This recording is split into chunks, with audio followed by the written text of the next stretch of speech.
Welcome, everybody, to this week's edition of Inside the GM Studio, a podcast all about the tabletop RPG hobby. I'm your host, Matt. And I'm David. And this week, I have to really rely on my good buddy, David, because this week we're going to talk about campaign longevity, keeping that shit good, that good, keeping it going all the way through to the end, making sure that you're not really slowing down, keeping the pace really well, making sure that the story stays relevant. Because I'm throwing this at David because I think this is more of an actual writer thing. And I will tell you that I am shit at this sort of thing. I like to bring the players in a little bit more to help keep everything relevant, as I don't take good enough notes for this sort of thing. But it is a staple in the hobby, I think, especially these days. Maybe not back in the early days of tabletop role-playing games where they might have not thought of an overarching storyline like going a couple years. I think they just went adventure to adventure. None of them really kind of connected. But now these days, this is something that a lot of people do. They want that long, if you're playing D&D level 1 to 20, that same campaign, make sure everything stays correct, canonical, maybe even is just the same story all the way through. But luckily, David, I knew he would because he's good at this sort of thing. Took some good notes. I've got a few things over here, probably not as much as David does. So I'm going to throw it over to you, David, to start us off. Yeah, great. I'll preface this by saying I don't know how much better I am at it than you because the proof is in the pudding. I think you've completed more campaigns than I have. True. Like my campaigns always end abruptly and sometimes tragically. I don't think I've ever run a game for players above. Well, that's not true. I think we discussed this before. I ran a campaign that went to like level 17 or 18, but that was back when the level cap was 30. So in a 20 level cap, I don't know that I've ever run anything past level, 10 or 11 maybe. But I did come up with 10, just coincidentally 10, and in no particular order. I guess strategies, or I have them down here as bullet points, but whatever. You could enumerate them, or you could put them in one giant bucket. I don't know. But 10 tactics or strategies, if that's what you want to call them, to ensure that your campaign can, I guess, have some longevity, to have some chutzpah to kind of get to the end. There's a real tendency, especially I've noticed among players that I've had, where players often they don't get invested in the campaign. And so consequently 3-4 levels in, they're already talking about, well, my next character, I'm going to do this, or I'm thinking maybe I'll try this build for my next guy. And it's like, dude, you're not even into the meat of this character yet. And do you have any inclination? But they just kind of come in operationally assuming that a campaign will fizzle, because it often does. That was me 15 years ago. Actually, no, I'll say 10 years ago. That was me. Yeah. Yeah. As a player or a GM? As a player. Oh, yeah. Because I was, as soon as we would start, something would happen probably in the game, and I was just like, man, think if I was playing this character. Oh, man, if I made that, what would it be like? And then I would just start getting into my head, and yeah, I don't do that anymore, luckily. This is part of my gripe with how many. It's almost like you always have grass is greener, because there's so many buildable options in D&D. Like back when there used to be 5 classes, nobody really had that thought, right? Because it's well, I'm a rogue, and I kind of want to see what the rogue can do at higher levels, so I want to get to those higher levels. But when you have every little customizable tinkering thing, just think if I was an investigator rogue in this particular circumstance, I could be plunking around over here. Or if I was a Call of the Wild barbarian with like, dragonborn features. I could have done this here. It's like that can just give you that grass is greener shit. Um, Yeah, I that is one thing that I really enjoy as a player is optimizing and creating the character, mhm. like trying to manipulate the things to make the character be what I want it to be. Yeah. And I think that they've really brought it down. They brought it back up since fourth edition, but they brought it way down since third edition. Third edition, you could customize everything, It's but I don't get into it as much as I used to. I used to come home from work and I would just make characters sometimes. Just as like, man, I got yeah. this idea. Look, Bust out the I'm not laptop. I'm not poo-pooing the notion of like the highly customizable game. I'm just saying it does come at a cost sometimes, and part of that cost is that you can have the grass is greener syndrome, and it also has a lot to do with these are just things on the prologue, I guess. I'm not getting to my points yet, but like it also has to do with that often when we conceive of a character because of the mechanics are as such in Dungeons and Dragons anyway, typically what we're conceiving is an amalgam of class features, racial features, all of this. What we're not doing is like establishing a character in like the way you would when you write a novel or something, right? Like Right. or in a television show, right? Like this character has this personality, these features, these relationships and all of that. And I would posit that if we maybe just strayed a little more toward that, where it's like this is the concept for my character, and let's just fill in the mechanics as they see appropriate. Maybe we'd be a little more invested in those characters and the plot that they Mm. hold. Um, but that said, the GM does have some responsibilities to ensure that the players don't get fatigued within the context of their world. And we've said it before, but I think it warrants mentioning again. It probably all starts with a dedicated session zero. Because what you would do there, in addition to establishing kind of your boilerplate table rules and all of these things, is make sure that you and your players are aligned on tone, like what sort of game you'll be running and whether that suits their sensibilities, and also allows them to govern what sort of characters they want to populate this world, right? Nobody wants to like create a character that their build of character doesn't really have much use in a campaign. And if Mm. enough of your players do that, then they'll just find themselves de-investing from from the campaign. And so, you need to align that tone, the expectations, um, the social contract between the GM and the players, getting an idea of what the boundaries of the character is, uh, you know, just establishing that social contract. And then if you skip this, then you're often going to have mismatched expectations later, and then you're going to have to do damage control to keep your campaign on track. And so I think a lot of it starts there, but I won't linger on that too much since we've discussed it plenty of times, unless you have anything to add about a session zero there, Matt. No, sir. Like you said, I think we blab on about session zero quite often. So this isn't the last time you're going to hear about it either.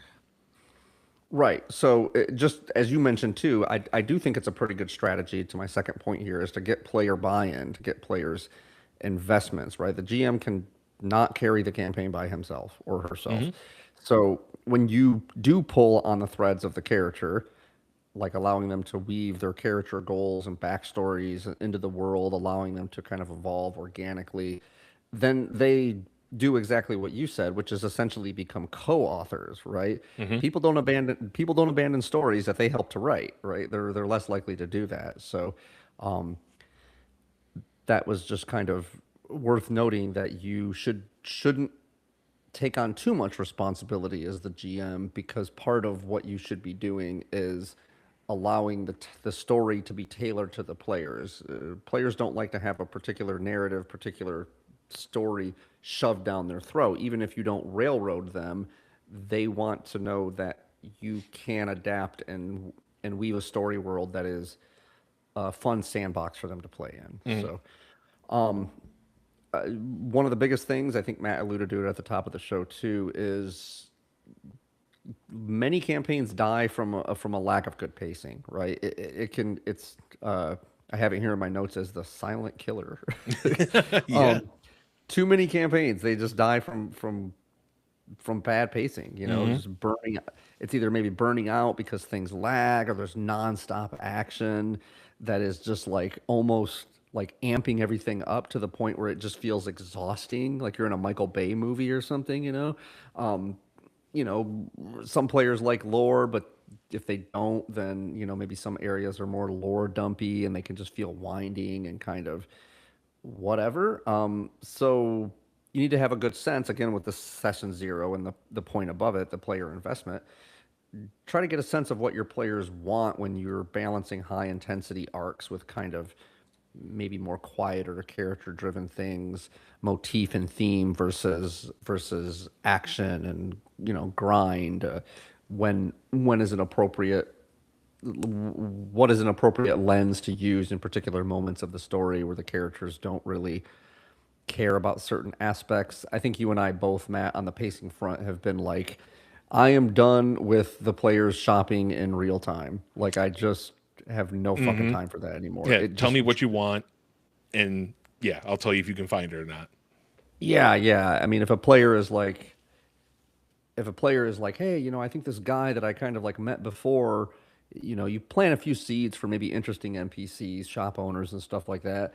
And if the PC's established a relationship with them because that's what they want, and they're kind of eager to talk to them, maybe get a little bit of, word on the street while they're shopping for a new sword, that can be a good, fun role playing moment. But try to either involve most of the party or to allow it to just be a short little breath in an otherwise, especially because if you have five characters that are doing that and they each get a scene that's even only 2 or 3 minutes, something that should be 30 seconds ends up being 10 minutes of your game, and you can't Hmm. over a campaign that can add up to sometimes an entire session. I know I've had entire sessions, literally just entire sessions that were just shopping. It's like Yeah. Yep. Oh I yeah. don't want that. So this one is kind of outside the scope of the game. I talk a lot about kind of how to keep your game lively within the world. Um, but don't overlook, again, this is something you would handle at a session zero, but don't overlook like what scheduling can do. I would say that the number one thing that kills campaigns is just adult life getting in the way. And Hmm. you have to have some sort of game plan. Maybe you have a rotating schedule. Maybe you have session recaps. We've discussed this. Sharing the spotlight. If you haven't heard our episode on that from a couple years ago, you might want to go back and listen to that. But um, that kind of helps establishing what to do in the absence of players. Are you going to not play? Are you going to have someone sub for them, run their character? Are you going to run it as an NPC? How many times in a given, I don't know, block of time, month, calendar year, can someone not show up to the session and still have it be okay? I've known people that have games with 7, 8, 9 players, and they're just like, yeah, none of us make it like any given session. There's always like two or three of us that aren't there, and it's like, well, okay, that puts a damper on things. But if you work out the logistics of the scheduling and kind of how it does or doesn't work, is their character just mysteriously absent with no explanation? Someone runs it, the GM runs it. What's reasonable, like that sort of stuff, because if it gets to be a problem, then you have to, if you haven't addressed it at the outset of like how it will work, then you have to have an awkward conversation with the inevitable person who is not making it to the game, and everybody's kind of being dragged down. The game is screeching. They keep saying they want to play, and then they keep canceling.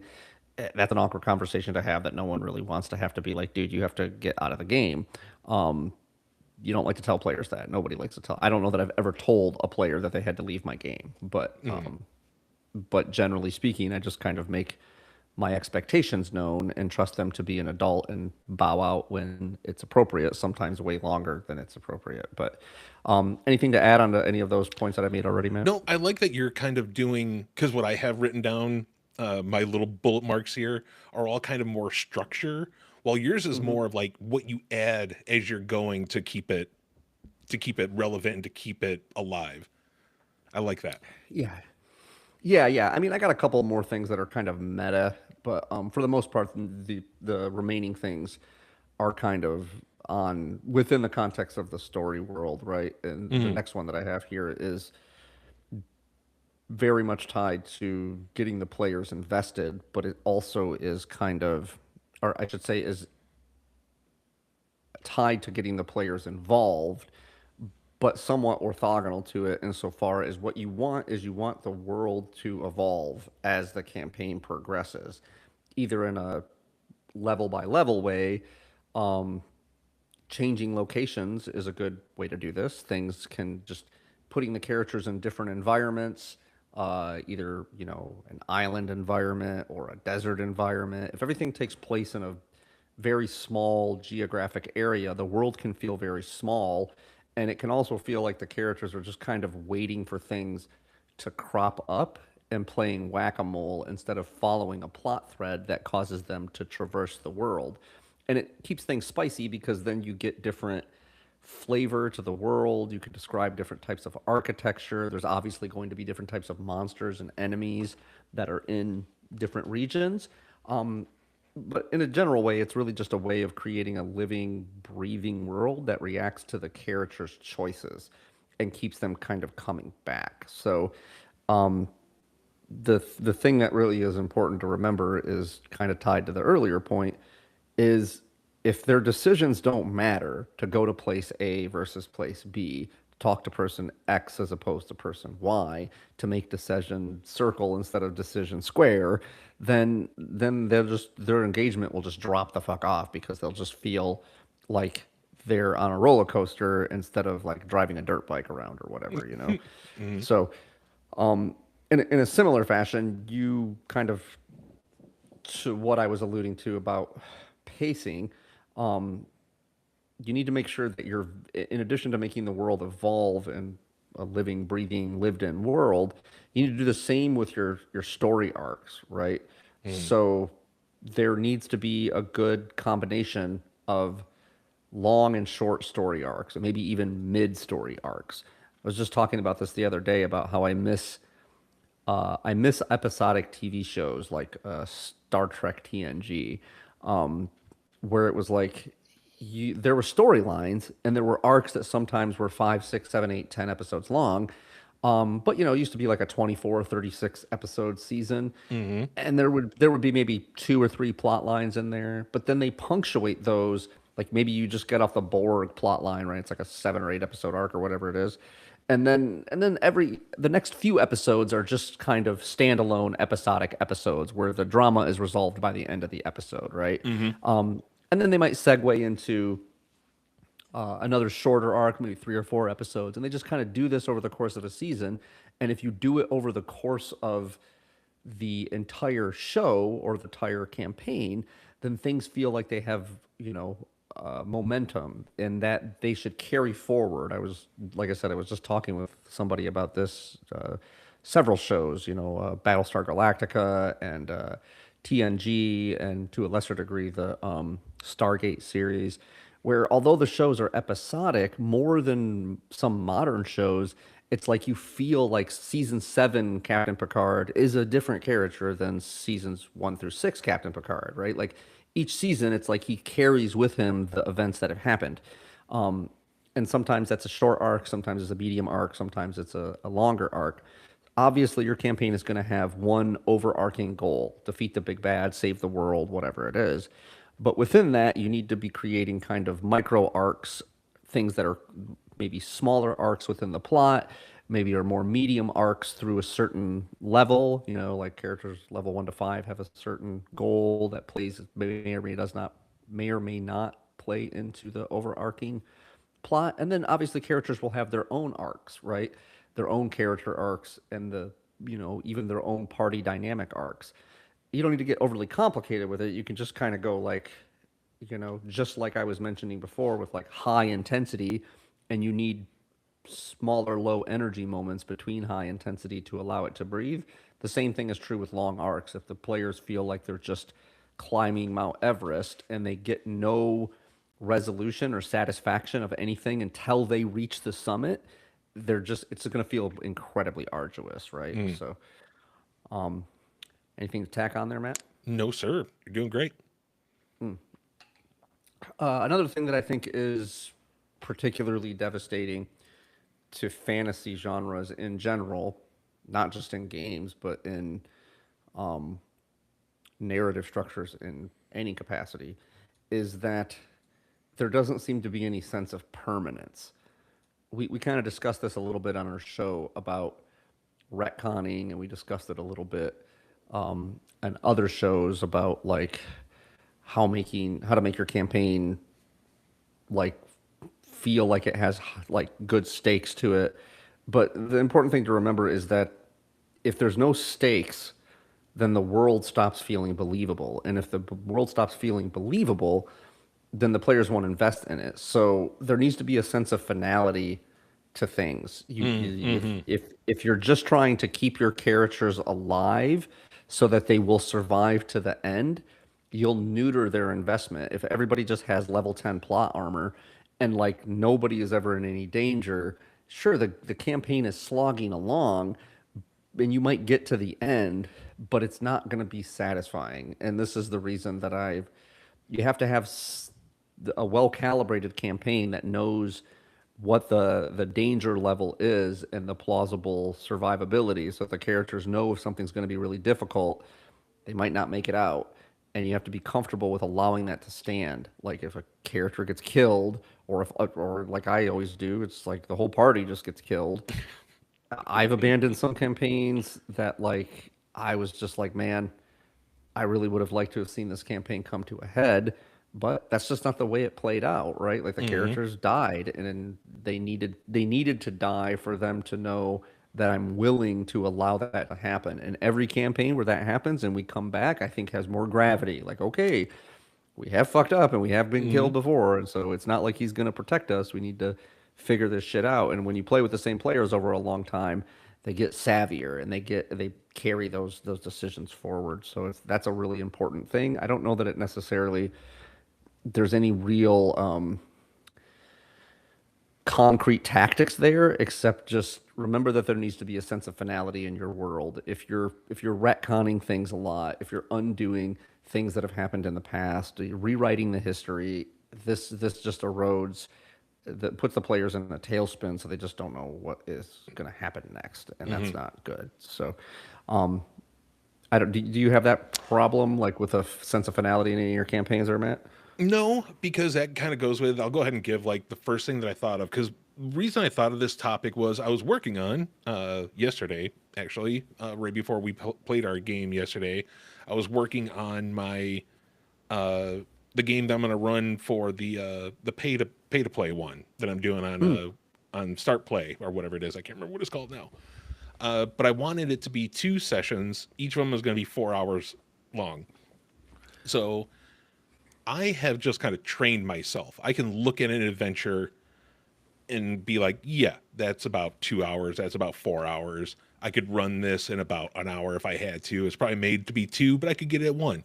Just because I've done it so much, I just know what to look for. But I was like, how the fuck, if I actually wanted to, like if this was a teacher, a school setting, and they said, show us the work. Be like, oh, okay, well, I wanted to do like, a 3 the 3 structure, make sure that you identify the beginning, the middle, and the end. It's like, okay, that's easy enough shit right there.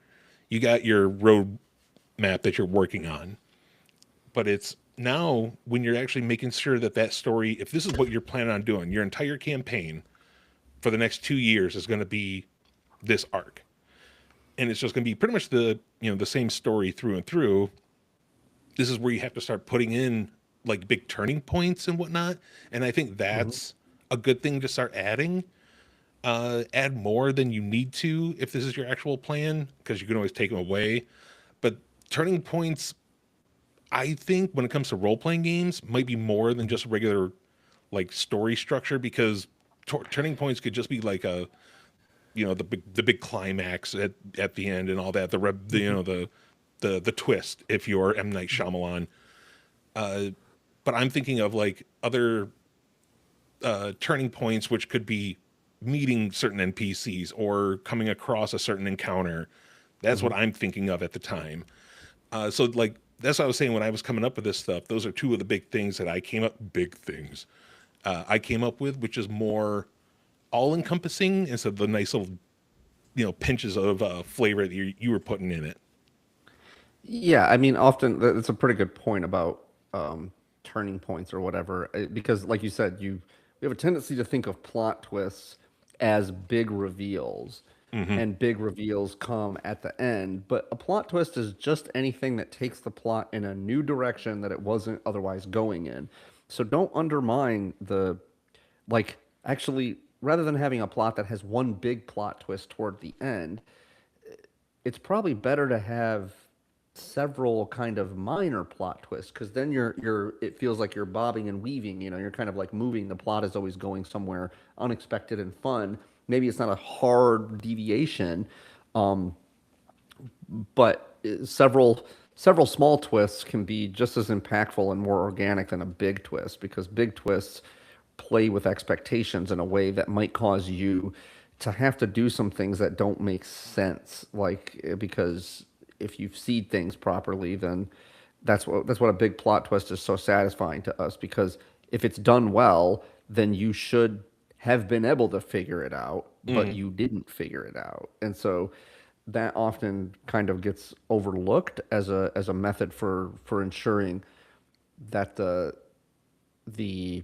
story in some way feels fresh. And so, the end of adventures in an overarching campaign are great times for plot twists because they get the players on board for the next leg of the journey, especially if they're like tier shifts, right?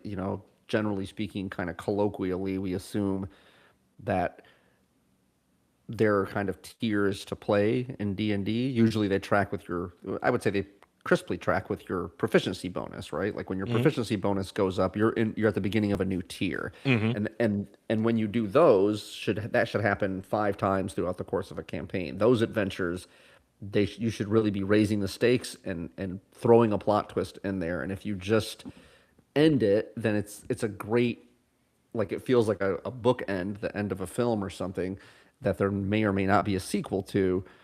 It really becomes a lot easier for the players to disengage and to kind of feel like, oh, well, that's been resolved. There's no lingering questions. And so they're not clamoring to come back to the table. But if you do your work right and kind of ensure that there's twists throughout each adventure that get them following the trail of breadcrumbs, then when they get to the twist at the end of the adventure or the end of a tier shift, then it kind of carries them along to the next one. Yeah, that goes along with. I had just a note here: milestones, Hmm. uh, and I know both in both. A lot of games these days do the milestone leveling system if they have a Hmm. leveling system at all. But I think you can still do it with XP as well, as long as you're good with math and you want to actually put in the work to figure it out. Is Hmm. deciding where you want your milestones to be. I don't know if a lot of people have read pre-published adventures and then gone and trying to write one and remembering that, oh yeah, they had in that pre-published adventure, that published adventure, when they should be leveling. It's just like after Yeah. this, they should hit a level. Yeah. And not only is it for making sure that the balance is there, they need to be of this level to keep going on. I Hmm. think it's also like if you can pick out where you want these milestones to be, you can get really good, hard hitting something in there, adding something for these milestones. So they're not only just a level or an advancement that they get, but it's also something in the story where it is more of like a punch, something that Yeah. maybe even change it, like maybe even one of them twists that we were talking about that's not in Act Three. Yeah. Yeah. Because, Act Three twists are, I mean, frankly, the closer a plot twist comes to the end of the story, the less meaningful it is in a game, right? Like in a movie or a book, you're striving for like a big reveal or whatever, and there usually is some aspect to the film or whatever after that. because it does take the narrative in a new direction.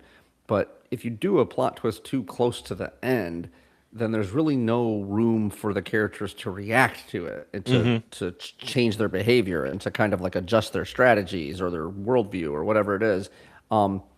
So right at the end is probably the very worst time to do a plot twist, unless it's just some real bleak, fatalistic plot twist or something where it's just like, oh no, turns out everybody's doomed, campaign over, right? Like, Yeah. and that can work, but it's not usually very heroic or very satisfying to players, especially if you've sold them on that idea up to the point. Um, Another thing I wanted to talk about was that, as the GM, you want to keep your players invested, but you also need to make sure that you're not getting burned out either, right? So you need to think through some kind of prep strategies when you're agreeing to a schedule. Make sure that it works for you. Um, as Matt already alluded to, if you need to have published modules that you can lean on, that's all the better. Um, Anything that helps ensure that you can get in a routine of running the game. Sometimes GMs just get really gung ho and they're really fervent, and then they just realize, like, man, 20 level campaign is long, right? I mean, typically, well, let's see, let's do the math here. So typically, I would say it's probably pretty typical for players to level every 7 to 8 sessions, maybe earlier, 4 or 5 sessions, depending. But I would say over the course of the campaign, as it goes on, you're probably even averaging maybe as many as 10 sessions when you get to the upper levels. But let's just say it's probably about 7, right? Let's call it 8. So that means a level is basically 2 months, right? Let's just say you're doing a level every 2 months. So that means in a year you can kind of go from levels 1 to 6, but let's just say maybe the early levels you can go to level 7 or 8 within a year if you're playing every week for 4 to 6 hours. So you go in year one, you go from levels 1 to 6. That means in levels year two, you're going from maybe 6 to 10, 6 to 12. So then a full 20 level campaign is probably going to take you somewhere between 3 and 4 years if you're playing every week consistently. Unless and I would posit that it should take you that long. A level 1 to 20 campaign that you can get through in a year is going to feel unearned. It's going to feel very hurried. That pacing is kind of what I was talking about, not just with conflict. If you're throwing so much jam-packed action at the characters and you're tracking experience, they're going to level really fast. Characters need to breathe within each level and feel like when they get one, it represents a decent amount of story progress, not just how many piles of bodies do I have over here. Yeah. So there needs to be a decent amount of story progress, and stories need to breathe, right? They need to have longevity. And so sometimes I hear people is like, oh, we've been playing this campaign for 2 years. We just finished it up. We finished the level, like, level 20. And I'm like, dude, how much are you playing? Like, if you're playing twice a week for like 6 to 8 hours, I could see getting through a level 20 campaign in a couple years. But by my estimation, it should be more like 4 or 5 years. See, I'm the 2 years. Like 2 years, I think is great. If it's going to be D&D 1 to 20, 2 years, perfect. Because I do a level, like, usually once a month is what it is. I will give out a level, and after that'll pretty much get you there in 2 years. Just because I'm afraid if I try to make it go longer, that's when I'm going to start fucking up, really going to start fucking up the pacing and all that.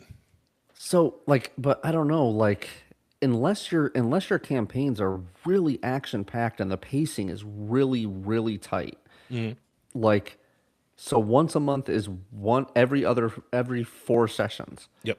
Like, so every 4 sessions you gain a level. That assumes, like, sure, you could get through that if the pacing is really tight and but the thing is the things that take the most time are things like battles, right? Like battles Hmm. take a long time and they represent a very little story progress often, but more challenge. Hmm. And so it's like if they're super battle heavy, then I don't know how you're getting through more than like, I mean, it takes us usually a week or two to get through a dungeon crawl. So then you're going through maybe like a little bit more story than that. I mean, in game time, you're talking about it's been maybe like not even a week. Hmm. So basically the players go from levels 1 to 20 within a couple months in game time. See, that just seems compressed to No, me. no, because that's what I'd always do when I did 1 to 20s. That's when I would have it at I would have a year gap in there, or the actual adventure, the first arc would be this one would take 2 years, and it would be a good. I'd usually try to do like a good 6 to 10 years is the actual like adventure or campaign that they're Mm, doing. sure. Sometimes I throw in make it a little bit extra, but no, I think that's I mean, what I like to keep I it at. mean, like I said, like in my estimation, it should be more between 3 and 5 years for an entire campaign. But and again, I'm just kind of like accounting for the fact that like very few people play consistently every Hmm. single week for the same amount of time. And so I'm just factoring in that in any given year, out of the potentially 52 sessions that you could have, most people are probably only playing between 35 and maybe 40 of them. Hmm.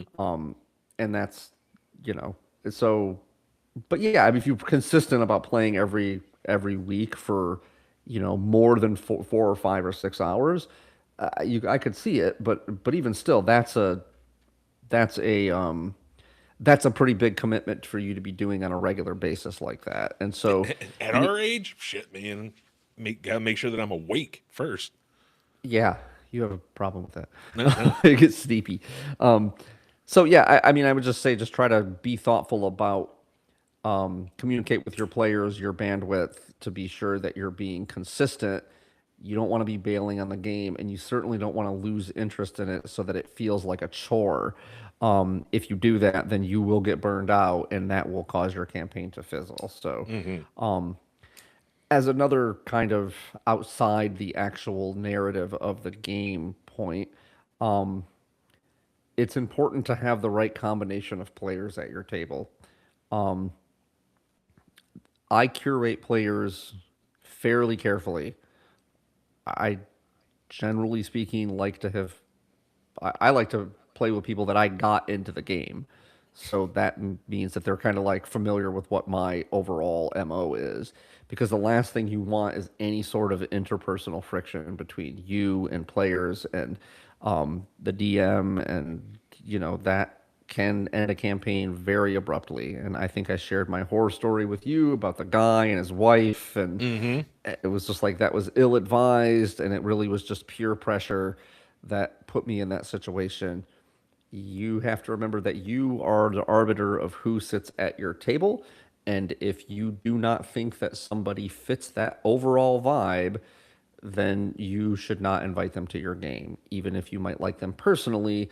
If, they have a crush on someone else in the group and the person doesn't know about it, or they have beef with someone, or they used to be friends and now they're not. And it's like, I mean, I'm not saying you need to all be good buddies or whatever. Some people that I have played with, Beto is a good example of this. I love Beto, and he played, but he's like a friend of a friend, right? And so really, he was just like my D&D buddy. He's just like I just played D&D with him, and I was always happy to hear from him and talk to him, and but like we've never like hung out. We don't like text each other or video chat for funsies. Like he's just Hmm. like a D&D buddy, and but he's a good player, and so that was like, and he vibes with the rest of us.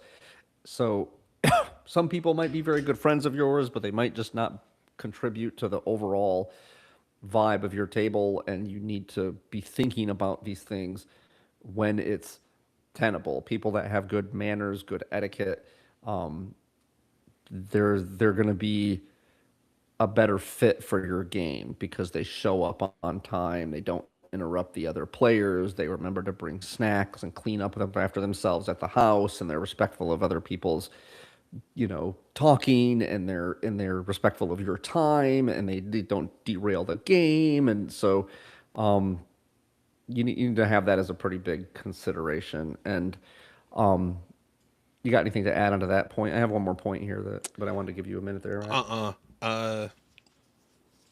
was trying to think oh yeah, when you were talking about how, you're like, I only usually play with the guys that I brought into the game. It got Hmm. me thinking. I was like, who was it? It was either it was either Karina or Sharon. I remember one of those, whoever you were dating at the time in high school. Hmm. They asked, they were just like, "Can I play?" And you looked, and the look that you gave them was just like, "I'm thinking about it," but you already know the answer, and you would just say no. But you like, oh, you would think about it for a second, and I mean like a split second. You went, no, nope. It's Yeah, and see, that happened on a couple of occasions, and here's what it was: is I'm like, look, I like you a lot, but I don't think you're really interested in this thing. What you're interested in is spending time with me, Yep. and and you might be curious about it, but this isn't going to be something that you're going to do, Yeah. and it's going to create a problem for everybody else in the game. You'll play like right now, like because you asked and you're like, oh, let's play. Yeah, great. But next week, when we're all gearing to go on Friday night, you're gonna be like, I got this other thing or whatever, or like you're just gonna get, you're just, it's not a thing that you're gonna devote time to. And I know that because I know you a little bit. Um, and just high school girls don't typically like D&D, right? Hmm. And if they do, they get into it on their own accord. But that said, I played for years with my ex-wife. Hmm. She was into it. We played the longest campaign I played with my cousin and an old buddy of mine, Dason, and Sean from our old game. Like, yeah, we played for years and she was really into it. But knowing something about a person and knowing whether they'll flake out, get bored, like Hmm. whatever. And it's like some people just don't look at the game like with the same framing. Some people are like I like D&D when my buddies don't want to go to the bar. There's nothing on, a movie that I don't want to see. I don't have some girl that I'm talking to or whatever. It's like, and they're like, "Oh, if I'm not doing any of these suite of other things, then I'll play D&D." And most of the people I know that play D&D, like when people ask them like, "Hey man, you want to go to the bar on Friday night?" You go like, "No, I'm playing D&D." Like that's the thing I'm doing, right? Like it's like my schedule like is oriented around that. It's not Hmm. something that slots into a gap. And so but yeah, you have to know these things about the people you're going to play with, and it makes it really difficult if you're playing with. I would imagine nobody is going to get a long-term campaign going with complete strangers.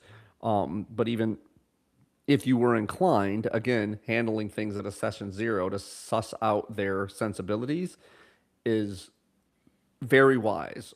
Try to get an idea of what their life is like and what their available bandwidth for playing a game regularly, consistently for, X amount of hours. Hey, we play once a week on Saturdays for 4 hours every week, unless otherwise noted. If that's not something you can commit to because you have kids, you have hobbies, you have an old lady, you have a job that's demanding, you travel a lot, whatever it is, I get it, right? I understand that, but this is kind of like we're not going to be constantly shuffling around to accommodate your schedule and canceling the game and stuff. And or maybe we will, and you just have to work with us. But that all would vary from table to table. Kind of to my last point here, to my building on the things that we had said about kind of DM burnout and stuff, and things needing time to breathe.